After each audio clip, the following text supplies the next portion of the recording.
आपल्याकडे श्रावण महिना आला की भरपूर उपवास केले जातात. म्हणजे वारांवर पण उपवास प्लस तिथीवर पण उपवास. तर जरा आपण या उपवासाच्या मुळाशी जाऊन विचार करूया की धर्म कोणी सांगितला. माणूस जन्म घेताना किंवा जगाच्या सुरुवातीला असं काही, जसं एखादी गाडी आपण विकत घेतो तर त्याच्याबरोबर त्याचं मॅन्युअल येतं, किंवा एखादा कम्प्युटर घेतला तर त्याच्यावर त्याचं ब्रोशर येतं, माहितीपत्रक येतं, कुठली वस्तू आपण विकत घेतली की ती कशी वापरायची वगैरे. तसं काही हे जग जेव्हा सुरू झालं तेव्हा काय असं छापील पुस्तक काही जगाबरोबर आलेलं नाही की ज्याचं नाव धर्म. तर धर्म हा आपला जो काही हिंदू धर्म म्हणा, जो काही सांगितलेला आहे तो आपल्याला ऋषीमुनींनी सांगितला.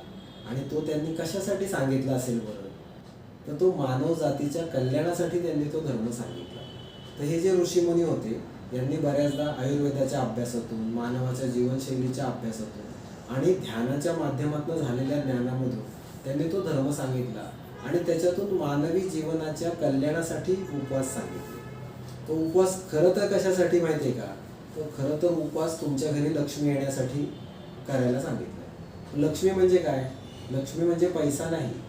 लक्ष्मी म्हणजे तुम्ही किती हॅप्पी राहता, किती आनंदी होता, तुमचं जीवन किती सुखी होतं. एखाद्याकडे खूप पैसा असतो पण तो सुखी नसतो. तर खरं म्हणजे सुखी राहणं आणि आनंदी राहणं म्हणजे तुमच्या घरी लक्ष्मी येणं. आणि माणूस खरोखर सुखी कधी होईल? जर तो हेल्दी असेल, जर त्याची तब्येत अतिशय चांगली असेल, आरोग्य एकदम उत्तम असेल तर तो सुखी होतो. आरोग्य जर त्याचं उत्तम असेल, आरोग्यामध्ये दोन्ही गोष्टी आल्या, शारीरिक आरोग्य आणि मानसिक आरोग्य. जर शारीरिक आणि मानसिकरित्या जर का तो तंदुरुस्त असेल, फिट असेल तर तो पॉझिटिव्ह विचार करतो. आणि जेवढा तो हॅप्पी असेल, जेवढा तो आनंदी असेल तेवढे तो जास्त मित्र जोडतो.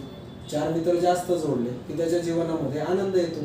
तेच जर का एखादा माणूस आजारी पडला, एखादा माणूस जर का घरातला कर्ता पुरुष असो किंवा कर्तीबाई असो, ती जर आजारी पडली तर त्या घरी दारिद्र्य येतं. कारण पहिली गोष्ट म्हणजे एखादा माणूस जेव्हा आजारी पडतो तेव्हा तो त्याचं काम करणं थांबवतो, म्हणजे त्याची क्रयशक्ती कमी होते. आणि दुसरी पण त्या घरातली 4 माणसं त्या माणसाची मदत करण्यासाठी स्वतःची कामधंदे सोडून त्या कामाला लागतात. म्हणजे अल्टिमेटली तुमच्या त्या कुटुंबाचं इन्कम सुद्धा कमी होतं आणि आनंदही कमी होतो. तर हा महत्त्वाचा उद्देश उपवासाच्या मागे आहे की तुमचं आरोग्य चांगलं व्हावं, याच्यासाठी ऋषीमुनींनी उपवास सांगितला. आत्ता मात्र आपण ज्या पद्धतीने लोक उपवास करतायत, बऱ्याचदा उपवास केल्यानंतर लोक आजारी पडतात. म्हणजे आता श्रावण महिन्यामध्ये जेव्हा लागोपाठ उपवास आले ना, किंवा नवरात्रामध्ये 7-7, 9-9 दिवस उपवास करतात आणि बऱ्याचदा त्यांना मूळव्याधाचा त्रास होतो, किंवा जो बरा झालेला पित्ताचा त्रास, माझ्याकडे लोक उपचार घेत असतात, बरा झालेला पित्ताचा त्रास पुन्हा चालू होतो. तुम्ही विचारतो कसं काय, तर मग कळतं की बाबा लागोपाठ उपवास केल्यामुळे मग ॲसिडिटी झाली, मग ॲडमिट करून मूळव्याधाचं ऑपरेशन करायला लागलं. म्हणजे या उपवासामुळे काय झालं याच्यावरती आपला विचार केला पाहिजे. तर मूळ जर आपण उपवासाची संकल्पना जर समजून घेतली की ज्याच्यामुळे खरोखर आपल्याला आरोग्य प्राप्ती होईल, तर त्या उपवासाचा मूळ अर्थ आपण समजून घेतला पाहिजे. तर उपवास हा जो शब्द आहे त्याच्यामध्ये 2 शब्द आहेत, उप आणि वास. उप म्हणजे काय? अध्यक्ष, उपाध्यक्ष. जो अध्यक्षाच्या जवळ असतो तो म्हणजे उपाध्यक्ष, म्हणजे उप म्हणजे जवळ. आणि वास म्हणजे काय? तर निवास, म्हणजे जवळ राहायचंय आपल्याला. कोणाच्या जवळ राहायचंय उपवास करायचं म्हणजे? तर आपल्याला ईश्वरी सानिध्यामध्ये राहायचंय.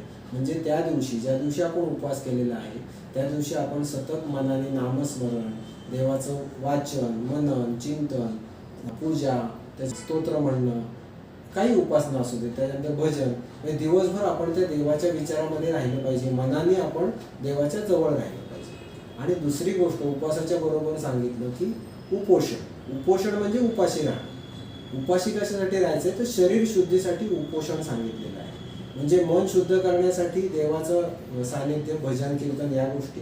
आणि दुसरी गोष्ट म्हणजे तुमचं शरीर शुद्ध करण्यासाठी उपोषण. आणि तिसरी गोष्ट उपवासाच्या दिवशी सांगितली फलाहार. म्हणजे फळं जर का कापली, कधी बघा काही बरीचशी फळं जी आहेत ती जर आपण कापून उघडी ठेवली तर ती काळी पडतात. फळांमध्ये एक असा गुणधर्म आहे की अँटीऑक्सिडंट प्रॉपर्टी त्याला म्हणतात. म्हणजे ते आजूबाजूच्या वातावरणातली घाण जी आहे ती शोषून घेतात. तर ही जर आपण फळं उपाशीपोटी जर आपण खाल्ली तर ती त्या आपल्या शरीरामध्ये जाऊन आपल्या शरीराला शुद्ध करण्याचं काम करणार आहे. आणि त्या फलाहारचा पुढं काय झाला शब्द? फलाहार, फलाहार, फलाहार म्हणून म्हणून त्याचा फराळ हा अपभ्रंशित शब्द झाला. आणि मग फराळमध्ये साबुदाण्याची खिचडी कोणी शोधून काढली हे अजूनही आपल्याला समजलेलं नाही की साबुदाण्याची खिचडी का उपवासाला चालते, कुठल्या धर्मग्रंथामध्ये साबुदाणा खिचडीचा उल्लेख आहे, हे अजूनही मला कुठेही साबुदाणा खिचडी, मुळात तो साबुदाणा तयार कसा होतो हे देखील आपल्याला माहिती नाही, पण हे उपवासाला चालत नाही, ते उपवासाला चालत नाही, त्याच्यामध्ये साबुदाणा खिचडी नक्की चालते एवढं मात्र सगळ्यांना माहिती आहे. म्हणजे काय त्या धर्माचा आणि तुमच्या उपवासाचा काही आता अर्थ राहिलेला आहे का, काही संबंध राहिलेला आहे का, याच्यावर खरोखर आपण आता नीट विचार करण्याची वेळ आलेली आहे. तर खरोखर धार्मिक दृष्ट्या कसा उपवास करायचा, जो ऋषीमुनींनी ज्या पद्धतीने उपवास सांगितला तो मी तुम्हाला आता सांगतो. तर उपवास जर तुम्ही, पहिली गोष्ट तर एकतर तिथीवर करा किंवा वारावर करा. वारावर पण उपवास, तिथीवर पण उपवास, परत अजून कसला तरी ॲडिशनल उपवास, मग लागोपाठ 3-3 दिवस उपवास होतोय, तर याच्यामुळे नक्की 100% तुमचं आरोग्य बिघडणार आहे आणि नक्कीच तुमच्या घरची लक्ष्मी आमच्या घरी म्हणजे डॉक्टरांच्या घरी येणार आहे.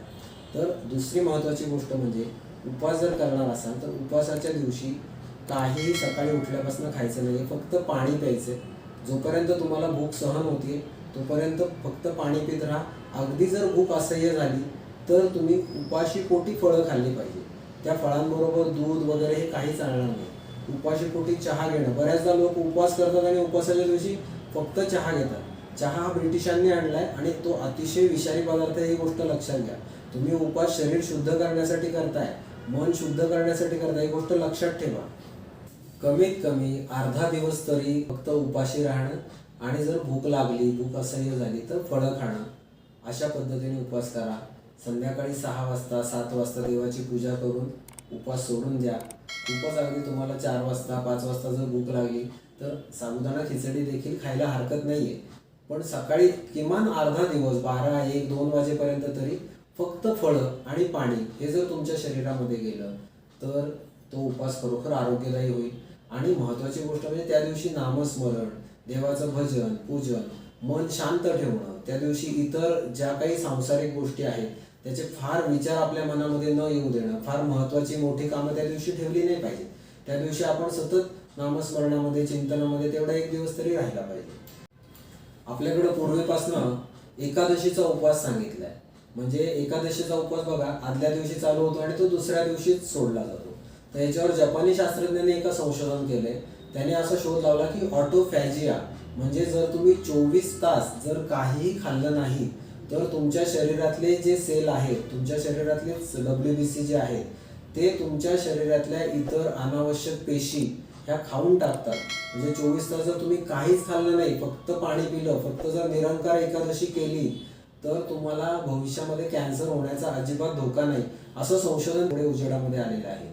त्यांनी कॅन्सरच्या रुग्णांवरती हा प्रयोग केला की कॅन्सरच्या पेशंटला दर 15 दिवसातून एकदा जर का आपण पूर्णपणे उपाशी ठेवून फक्त पाणी देत राहिलो तर अशा पद्धतीने ऑटोफेजिया होऊन पूर्ण त्यांचा कॅन्सर बऱ्यापैकी कंट्रोल झाला, असं संशोधन आहे.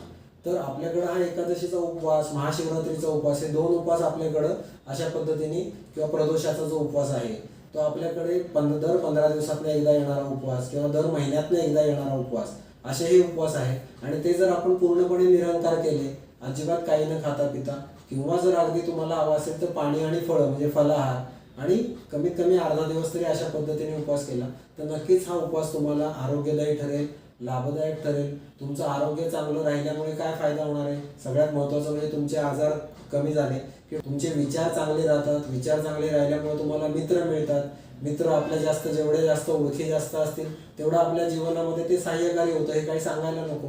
आणि जेवढे मित्र असतील, आपण कुठेतरी एकटंच जाऊन एन्जॉय करू शकत नाही, जेवढे मित्र असतील तेवढी मजा जास्त येते. म्हणजे तुमच्या आयुष्यामध्ये तुमची भरभराट होते, लक्ष्मी तुमच्या घरी येते.